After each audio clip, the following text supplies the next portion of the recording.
Hello guys, good evening. Ang masasabi ko lang sa inyo guys, sana naman kahit papano magbago na rin naman tayo.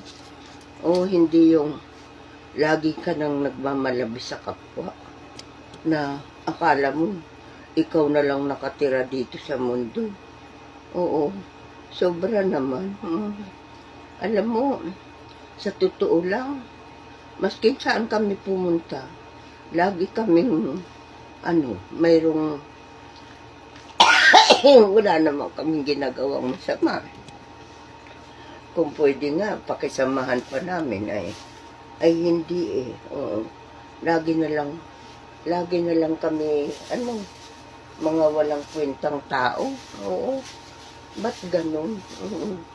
Kahit saan po kami pumunta talaga guys, ang problema ko, wala naman kaming kung bakit napakainit ng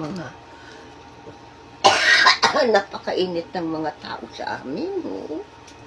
Parang ayaw nilang makita kami sa mundong ito. Oo, iba, nako. Oo.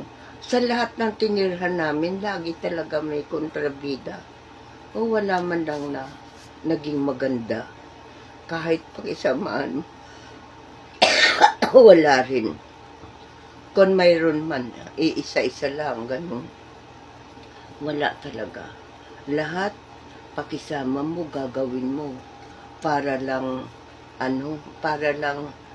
maging mabuti naman ang pagtingin sa amin na hindi. Iwan ko, nagtataka talaga ako.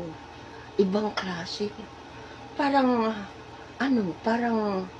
kawawang-kawawa talaga kami na ang tingin sa amin ay napakaliit. Oo, nagtataka lang ako guys. Oo. Lahat na lang, sasabihin, ipasa Diyos na lang, ipasa Diyos. Ay naku, oo. Sawang-sawa na ako na ipasa Diyos. Sawang-sawa na talaga ako. Alam mo, minsan, napipiko na rin ako, talaga, parang hindi na rin ako makapagpigil sa sarili ko ba, na magalit din. Pero hindi eh. Kasi, parang, tingin ko, parang si Lucifer,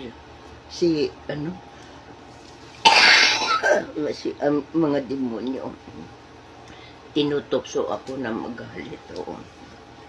Sana nga lang madadala sa panalangin ko na yung mga taong nang-aapi sa akin, sa amin mag-ina, bahala na nga si Lord.